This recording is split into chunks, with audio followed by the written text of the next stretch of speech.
میں نے فیصلہ یہ کیا کہ ہم جو 2 اسمبلی اب قربان کرتے ہیں اپنی 2 اسمبلیوں کو، ہم قربان کرتے ہیں اپنے ملک کے لیے، اور اس لیے کرتے ہیں کہ ان کو جب 66% پاکستان میں الیکشن ہوگا، جب ہم ان 2 اسمبلیوں سے نکلیں گے، جو میں بھی بتانے لگا ہوں کب نکلیں گے، 66% پاکستان میں الیکشن ہوگا، تو عقل تو یہ کہتی ہے کہ آپ جنرل الیکشن کروا دیں۔ لیکن میں پھر سے کہتا ہوں، یہ خوف زدہ ہیں، الیکشن ہارنے سے ڈرے ہوئے ہیں، ان کا کوئی پاکستان کا مقصد نہیں کہ پاکستان اوپر جا رہا ہے یا نیچے جا رہا ہے، ان کا مقصد ایک ہے، کیسے اپنا چوری کا پیسہ بچانا ہے انہوں نے، اور اس لیے یہ الیکشن نہیں کروائیں گے، اور اسی لیے ہم نے فیصلہ کیا کہ ہم الیکشن کروائیں گے۔ اور میں نے اپنے سارے وکیلوں سے پوچھ لیا ہے، یہ کوشش بھی کریں گے الیکشن کمیشن کے ذریعے کہ یہ کسی طرح ڈیلے ہو جائے۔ آئین بالکل اجازت نہیں دیتا 90 دن کے آگے۔ ہم نے فیصلہ کیا ہے، اور میں بڑا شکر گزار ہوں اپنے دونوں چیف منسٹرز کا کہ انہوں نے بالکل میرے ساتھ چلے ہیں، میرا ساتھ دیا ہے۔ ہم نے فیصلہ یہ کیا ہے کہ ہم اگلے جمعے کو، آج ہے ہفتہ، اگلے جمعے کو ہم دونوں پختونخوا کی اسمبلی ڈیزالو کر دیں گے اور پنجاب کی اسمبلی ڈیزالو کر دیں گے، اور اس کے بعد ہم الیکشن کی تیاری کریں گے، اور اس کے بعد ہماری جو 100 غالباً 23 سیٹیں ہیں اس وقت نیشنل اسمبلی میں، ہم وہاں جا کے نیشنل اسمبلی میں جا کے اسپیکر کے سامنے ہم کھڑے ہو کے کہیں گے کہ ہمارے ریزگنیشن ایکسپٹ کرو۔ یہ ڈرامے نہ کرو کہ چن کے 8 جو انہوں نے پہلے ہمارے ساتھ کیا تھا، انہوں نے بجائے ہمارے باقی ریزگنیشن ایکسپٹ کرنے کے، انہوں نے 8 سیٹیں چنی۔ یہ جو بڑا کرپٹ یعنی مورلی کرپٹ الیکشن کمیشن ہے، اس نے نواز شریف کے ساتھ بیٹھ کے 8 سیٹیں چنی جو ہماری سب سے کمزور سیٹیں تھیں، جن میں بڑی کم مارجن سے ہم جیتے تھے، اور جدھر پی ڈی ایم کا ووٹ دگنا تھا ہمارے سے اس الیکشن کے اندر۔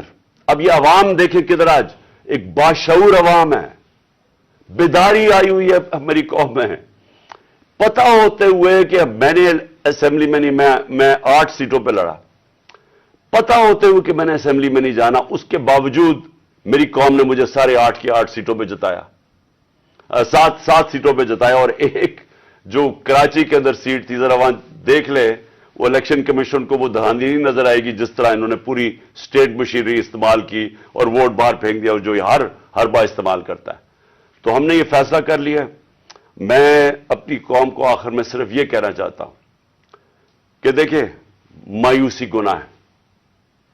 آپ مایوس ہو کے گھر بیٹھ جائیں، یا آپ باہر ٹکٹ لے کے کسی اور ملک میں چلے جائیں اور کوئی نوکری مل جائے، یہ میری نظر میں یہ ایک انسان اپنی جو ڈیوٹی ہے معاشرے کو اس سے بھاگتا ہے۔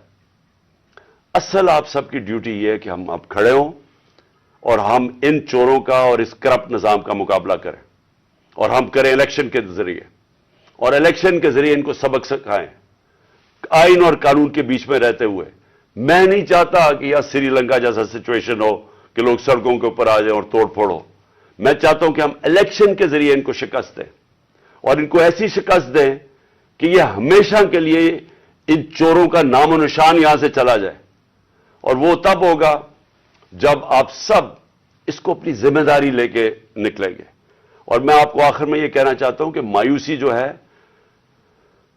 میں 3.5 سال گورنمنٹ میں رہا، اس کے باوجود کہ بینکرپٹ گورنمنٹ میں لی، اس کے باوجود کہ ہمارے پاس تجربہ ہی نہیں تھا بالکل۔ ہم پہلی دفعہ گورنمنٹ میں آئے تھے، ایک کے بعد دوسرا کرائسس تھا، صدی میں ایک دفعہ کرونا جیسا کرائسس آتا ہے، وہ اوپر سے آ گیا، 2 سال وہ رہا۔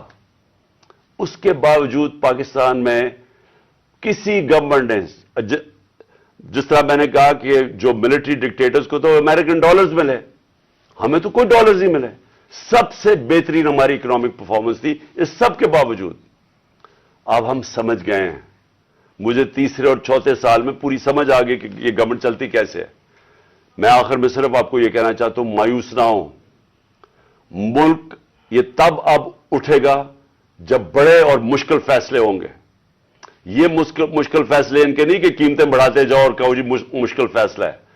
مشکل فیصلے کا مطلب ملک کے اداروں کو ریسٹرکچر کریں, اس ملک کے اندر انصاف قائم کریں, رول آف لا قائم کریں.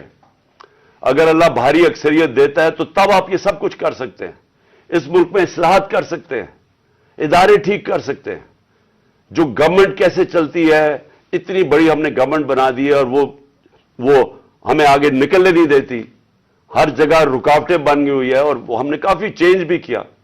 ایکسپورٹس بڑھانی ہے, ہم نے ریکارڈ ایکسپورٹس بڑھائی. کیسے ہم نے ایکسپورٹس بڑھانی ہے اس کا ہم نے پلان بنایا ہوا ہے. اسمال اور میڈیم انڈسٹری کو کیسے کھڑا کرنا ہے جو اصل روزگار دیتی ہے اور دولت میں اضافہ ہوتا ہے. اپنی ایگریکلچر جو زراعت ہے, ہم نے چائنا سے بات کر چکے تھے کہ نئی ٹیکنالوجی ہم لے کے آئیں. بدقسمتی سے کرونا کی وجہ سے 2 سال چائنا بند ہو گیا.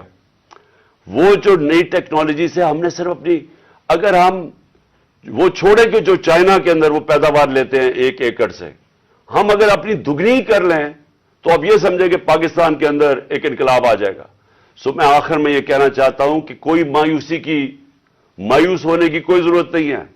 یہ ٹورزم میں ہی ہم اتنا پیسہ بنا سکتے ہیں اور وہ بھی بدقسمتی سے کرونا کی وجہ سے ٹورزم ساری دنیا میں بند ہوگی. ہم اس ملک کو اٹھا سکتے ہیں, لیکن وہ گورنمنٹ اٹھائے گی جس کے پاس ایک مینڈیٹ ہو, جس کے پاس عوام کی طاقت ہو. اور اس اللہ کے بعد اس ملک کے جو وارث ہے وہ عوام ہے اور کوئی نہیں. عوام اس ملک کی وارث ہے اور میں آپ میں سے ہوں. ہم نے اس عوام نے ایک قوم بن کے ہم نے اس مشکل وقت سے نکلنا ہے. اور لیکن وہ نکلیں گے تب جب اس ملک کے اندر صاف اور شفاف الیکشن ہو, اور اس کے لیے ہماری اب جدوجہد جاری رہے گی. مجھے ابھی بھی کہہ رہے ہیں کہ جی آپ اگر یہ آپ نے گورنمنٹ چھوڑ دی تو آپ کے اوپر بڑا ظلم ہوگا, آپ کی پروٹیکشن چلی جائے گی. جب میں جا رہا تھا, میں آج اپنی قوم کو بتانا چاہتا ہوں کہ جب میں جا رہا تھا مارچ کے اوپر, سب کو, میرے ارد گرد بھی لوگوں کو پتا ہے, میں نے سب کو کہا تھا کہ اس میں واردات ہوگی, میرے خلاف میری جان کو خطرہ ہے. میں نے ٹی وی کے اوپر جا کے اس سے پہلے بتایا تھا کہ یہ دینی انتہا پسند کے نام پہ مجھے قتل کریں گے.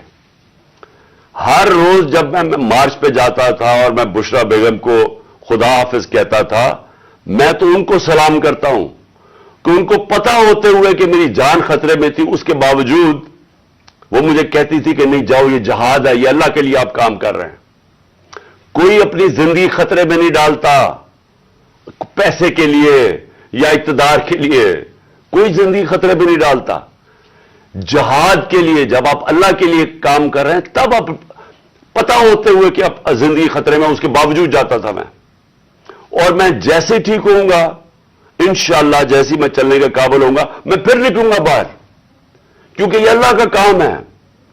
اپنی قوم کو حقیقی طور پہ آزاد کرنا یہ اللہ کا حکم ہے. ہمیں ظلم اور ناانصافی کے ساتھ سامنے کھڑا ہونا یہ اوپر والے کا حکم ہے. اس کو وہ جہاد کہتا ہے. امر بالمعروف پہ چلنا, کہ جب آپ دیکھ رہے ہیں یہ سارے چوروں کا ٹولہ اوپر بیٹھ گیا ہے اور آپ چپ کر کے بیٹھے رہیں بھیڑ بکریوں کی طرح, یہ آپ قرآن کا جو اللہ کا حکم ہے اس کے خلاف جا رہے ہیں. تو میرے لیے تو یہ جہاد ہے, تو میں نے تو یہ رکنا نہیں ہے. اور میں اپنی ساری قوم کو آج کہہ رہا ہوں, میں نوجوانوں آپ کو کہہ رہا ہوں, یہ کبھی نہ سوچے جو یہ 7.5 لاکھ ہمارے لوگ ملک چھوڑ کے گئے ہیں. مجھے افسوس ہے کہ دیکھیں آسان راستہ ہے. میرے لیے کیا آسان زندگی تھی. میں کرکٹ کے بعد کچھ بھی نہ کرتا, تھوڑی سی کرکٹ کے اوپر بات چیت کرتا ہوں. اللہ نے مقام اتنا دیا ہوا ہے, میں کروڑ روپیہ کما سکتا ہوں. مجھے تو کچھ کرنے کی ضرورت نہیں تھی. لیکن اللہ نے ہمیں کسی مقصد کے لیے پیدا کیا ہے. جانور آتے ہیں, بچے پیدا کرتے ہیں, کھا پی کے مر جاتے ہیں. تو انسان بھی اگر اس کو اب سمجھ ہی نہ آئے کہ اللہ نے ہمیں کسی مقصد کے لیے پیدا کیا ہے, تو اس میں جانوروں میں کیا فرق رہ جاتا ہے. وہ جب قرآن کی آیت ہے کہ جب انسان فرشتے سے بھی اوپر چلا جاتا ہے لیکن گرتا ہے تو جانور سے بھی نیچے چلا جاتا ہے. تو میں اپنی ساری قوم کو کہہ رہا ہوں کہ دیکھیں ہمارے سامنے اب 2 راستے ہیں. ہم ان چوروں کے ٹولوں کو مان لیں تو ہم اپنی تباہی کر رہے ہیں. اس ملک کا کوئی مستقبل نہیں ہے. ایک ہی راستہ ہے کہ اب جدوجہد کریں. میں وہاں جب گیا, پنڈی پہنچا, اور میں اس وقت بڑی تکلیف میں تھا. میں یہ بھی آپ کو بتا دوں, کیونکہ مجھے ڈاکٹرز نے کہا تھا ابھی نہیں آپ ٹریول کر سکتے. میں گیا اس کے باوجود صرف اپنے لوگوں کو کھڑا کرنے کے لیے کہ دیکھیں یہ پاکستان کے لیے ایک فیصلہ کن وقت ہے, اس کو ضائع نہ ہونے دیں. قوم میں بیداری آ گئی ہے, اور میں وہاں دو میں چیزیں کر سکتا تھا. ہم وہاں دھرنا بھی دے سکتے تھے, لاکھوں لوگ تھے. ہم وہاں اسلام آباد کے اوپر بھی جا سکتے تھے, اتنے لوگ تھے. ہم اسلام آباد میں خون خرابہ ہونا تھا وہاں, اور کئی دفعہ لوگ چاہتے ہیں کہ خون خرابہ ہو, لاشیں گریں, تاکہ وہ جناب وہ ان کی تحریک اور اٹھ جائے. میں یہ نہیں چاہتا تھا. میں نے ساری سٹرگل آئین اور قانون کے بیچ میں ہے, میں کبھی اس سے باہر نہیں نکلا. اور میں نے اس لیے فیصلہ کیا کہ بجائے ہم وہاں جائیں اور توڑ پھوڑ ہو اور تباہی ہو. میں آپ سب کا شکریہ ادا کرتا ہوں کہ پھر سے آپ میری کال پہ آئے. پاکستان زندہ باد.